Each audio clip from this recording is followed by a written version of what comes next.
I'm Tamara in Wake Forest, and I've worked in IT for over 20 years as a business analyst and just about every other role in IT.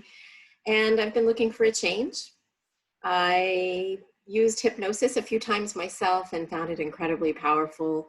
And I decided to go to law school, and that's been amazing, but there was still something missing,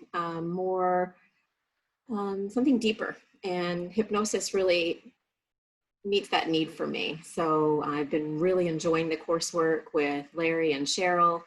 It's been amazing. The material is super helpful and inspiring, but the way that Dave Elman's teachings and Dave Elman himself come to life through Larry's stories is incredibly special. It's been such a unique experience, and I'm really glad that I did it.